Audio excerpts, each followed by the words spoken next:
Hello. අද මම කතා කරන්න යන්නේ මෙන්න මෙයා ගැන. මෙයා තමයි අපේ ගෙදර ඉන්න රාජකුමාරයා.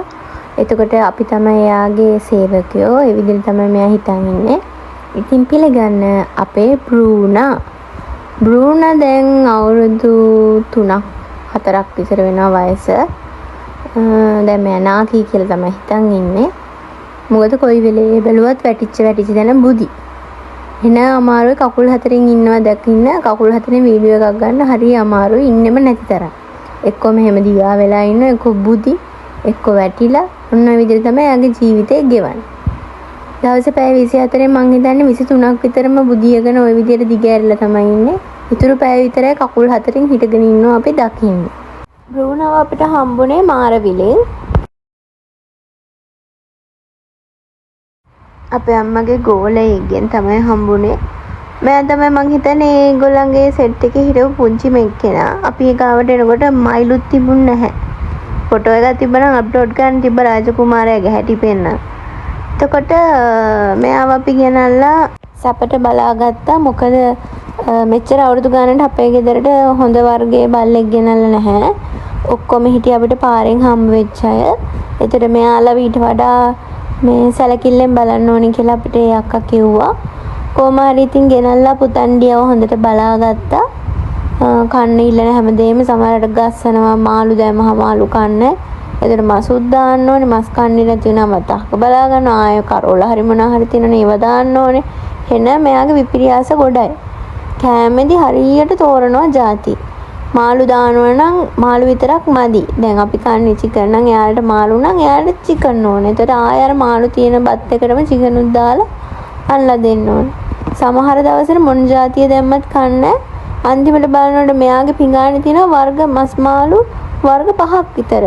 මාළු මස් බිත්තර එතකොට යෝගට් ආයේ මේ සෝයා මීට් හරි එතකොට කරවල ඔය වගේ මොනවා හරි જાතියක් තියෙන නැත්නම් සොසේජස් මීට් බෝල්ස් ඒව ඔක්කොම කනවා.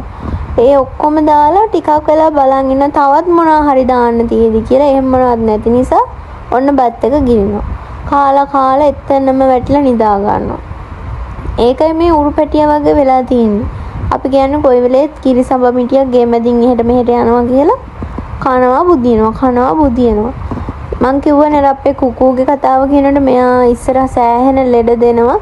කොයි වෙලේ බැලුවත් මාසෙකට සැරයක් අසනීප වෙනවා. බඩේ අමාරුවක් හරි කන්නේ නැතු ඉන්නවා. හරි මොකක් හරි ලෙඩක් ගන්නවා. හැබැයි දැන් කුකුව අප නිසා චුට්ටක් ඇලිමෑලි ගතිය ගිහිල්ලා ටිකක් දඟ වෙලා. මොකද කුකුව ඉන්න දෙන්නේ නැහැ. කුකුව කැමති නැහැ මෙන්න මෙහෙම වැටලා ඉන්නකොට කොයි වෙලේ හරි ඇවිල්ලා කකුලෙන් අදිනවයි කනෙම ඉනිකනවයි කන හපනවයි ඔය වගේ නසරාණි වැඩක් කළා අවුස්සන. මෙයා ඉස්සර කුකුව හම්බ වෙන්න කලින් ඉඳලා ලොකු දැඟලිල්ලක් එහෙම තිබුණේ නැහැ. හැබැයි ගෙදර බඩු වලට සෑහෙන මේ හානි කරලා තියෙනවා. මෙයාව ගේ ඇතුලේ අපි දාලා යනකොට ගේ තියෙන පුටු ඔක්කොම කොන් කාලා පුටු වල. එතකොට මේ ටයිල් කැට අගිසි කාලා ගෙදර ලී තියෙනවනේ ඒව කාලා දොර මුළු කාලා ඔක්කොම විනාශ කරලා තමයි තියන්නේ. හැබැයි මාස 6ක් විතර බහුණාට පස්සේ මොනවත් කරන්නේ නැහැ. ඔහේ පාඩුවේ පැත්තටලා ඉන්න ගත්තා. කොහොම හරි යට අවුරුදු 2ක් වගේ වෙනට අපි ක්‍රොස් කරලා මේ කුකුව හම්බුනේ. කුකුත් එක්ක ඉන්නකොට නම් යාට පාරු නැහැ. පැටිය යන තැනට යත් යනවා එහෙම. ඔන්න ඔය විදිහින් අපේ බඩගෙඩියා ටිකක් අමාරුයි සෙල්ලමට ගන්න. එන කම්මැලි. නාවන්න කරන්න නම් කිසි කරදරයක් නැහැ. එයාව මුලින්ම නාවන්න ඕනේ. අනිත් පුතාව නාවනට කැමති නෑ මුලින්ම. එයා මුලින්ම එයාගේ තියෙන ටවල් එකයි සබන් කෑල්ල ඒ ටික අරන් යනවා. එයාව තමයි මුලින්ම නාවන්න ඕනේ. කන්න දෙද්දිත් එයාගේ පිඟාන තමයි මුලින් තියන්න ඕනේ කුකුගේ පිඟානට කලින්. නැත්තම් හෙන ලොකුකම රාජකුමාරයනේ ඉතින්. එයා කැමති නෑ අනිත් අයට මුලින් දීලා එයාට පස්සේ දෙනවට. ඒ වගේ සැලකිලි තියෙනවා. ඉතින් මෙයා ගැන කිව්වොත් ඇවිදින්න යන එක ගැන කිව්වොත් පුදුමාසයි ඇවිදින්න. හැබැයි පාරේ ඇවිදින්න පුළුවන් දෙපාරයි නැත්නම් තුන් පාරයි ඊට පස්සේ හති. මෙයා ඇවිදිනකොට විශේෂත්වයක් තියෙන දන් වල දාන්න ඕනේ. මොකද මෙයා කොයි වෙලෙත් නොමග යන්න තමයි බලන් ඉන්නේ. පාරේ නෙමෙයි වැඩි හරියක් යන්නේ කැලෑවේ. ඒ යන ගමන් හැමතැනටම හොම්බ ගහ යන්නේ. කොයි වෙලේ හරි සතෙක් දෂ්ට කරනවා. ඒ නිසා අපි දන් වල දාගෙන තමයි යන්නේ. ඒ දන්වැල දාගෙන ගියත් එයා කැමති නෑ අපි අල්ලන් යනවට. එයාගේ කටින් එයා දන්වැල අරගෙන අපිට චුට්ටක් දීලා එයා යන්නේ දන්වැල අරගෙන. මොකද ඒකත් මහාන් තත්තකම තමයි වෙන මොකක්වත් නෙමෙයි. ඉතින් කැමති මෙන්න මෙහෙම අපිට කියලා පිට කසා ගන්න, බෙල්ල කසා ගන්න, ආන්නේයට කිචි. පේනනේ කකුල ගන්න. ඔන්න ඉතින් ඉරිසියාව, කුකුට ඉරිසියාව, කුකුත් වෙන ඉරිසියාකාරයව හොම් හිටියට තාත්තා චුට්ටක් හුරතල් කරනකොට ඒවට කැමති නෑ. පේනවනේ. ඉතින් ඔය විශේෂකාරයොත් එක්ක ඉතින් අපි ජීවිතේ ගෙවනවා. තව ඉතින් කිව්වොත් ඔයගලන් ගෙදරත් එහෙම වෙන්නේ නැති මේ වර්ගේ හැටි වෙන්නේ නැති. මොකද රැට නිදාගත්තම හෝ දවල්ට නිදාගත්තාම අපේ ගෙදර ඇහෙනවා භූතයේ ගොරවන සද්දයක්. ගෙදර මිනිස්සු ගොරවනවා කියලා හිතුවට ගෙදර මිනිස්සු නෙමෙයි ගොරවන්නේ. ඇත්තටම මේ අලගෝනිය තමයි ගොරවන්නේ. මිනිස්සෙක් වගේම සැරට ගොරවනවා. එන සද්දයි ගොරවනකොට ඒ වගේම ඉතින් ඕන නැති වැඩත් කරනවා. උප් එකක් දෙකක් එහෙම යවලා වටපිට බලනවා අපි ඇව්වද කියලා. අන්තිමට මෙයා නෙමෙයි අවල දින අපි තමයි අවල දින විදිහට තමයි අපි දිහා බලන්නේ. පේනවනේ ගෙදර පුටු සෙටි ඉවරයි. අලි පැටියා වගේ ඇවිල්ලා නගිනවා. පුතත් එක්ක සෙල්ලම් කරලා බේරෙන්න බැරි වුණාම ඇවිල්ලා ගෙදර පුටුවට නගිනවා. අපේ කෑම මේසේ කවදාවත් පුටු ටික ලස්සනට ඇතුළට දාලා තියන්න බෑ. ඒක අස්සේ රිංගනවා. ඒක මැද නිදා ගන්න. ඉතින් මේ අලි පැටියෙන් නිදා ගන්න. ඒක ඇතුළේ ඉඳ මදි. පේනවනේ. අපේ ගෙවල් වල පුටු වල අපිට ඉඳ ගන්න නැහැ.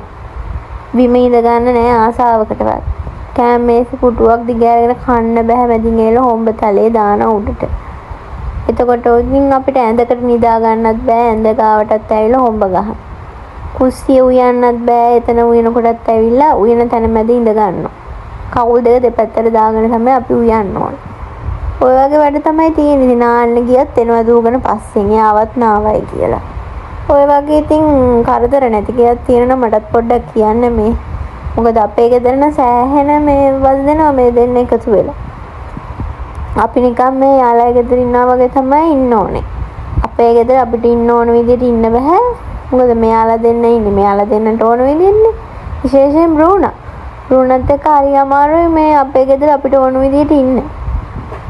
අනික ඉතින් මේ අම්මහත්තයට උදේ පාන්දර 5 මාට විතර කිරියක ඕනේ. කිරියක වෙලාවට ලැබුණේ නැති වුණා තාත්තා නිදාගෙන හමාරයි. මොකද තාත්තව තමයි උදෙන්ම හැරවන්නේ. හැරවලා ඇඳට නැගලා පයින් ගහලා තල්ලු කරලා බිමට දානවා. එහෙමද ජාතියේ බ්‍රූනෙත් තමයි අපිට ඉන්නේ. හොඳට කිරියක බොනවා.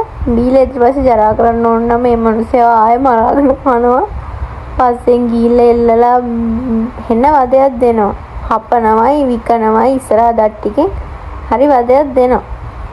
ඉතින් එයාට ඕන වැඩ ටික එයා කරගත්තට පස්සේ ඉතින් වෙන කරන්න දෙයක්වත් නැති නිසා වෙන්නේ උන්ට නිදා ගන්න. ඉතින් අපිට එහෙම නෑනේ. අපි ඒත් කියන යකඩෝ මෙයා මාර වාසනාවන්තයිනේ අපිට වඩා ඔක්කොම ටික කන්න බොන්න අතපය ළඟට හම්බ වෙනවා. ඒකට අපි මහන්සිලා රස්සාව කරලා ඔක්කොම කරන්නත් ඕනේ. වෙන්න සැප. දැන් ඉතින් වයස වුණාට ඉතින් තාම ඉල්ලුම තියෙන අපේ බ්‍රුණ කොල්ලට තමයි. මොකද එයා තාම හැන්ඩියා වගේ ඉන්න නිසා ඉතින් එයාව හැමෝම ඉල්ලනවා.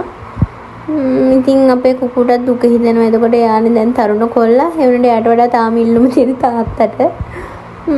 ඔන්න ඔය වගේ තමයි ඉතින් අපේ බ්‍රුණ පුතාගේ කතාව. ඉතින් තවත් කතාවක් එක්ක හම්බ වෙමු. එහෙනම් අදට බයි.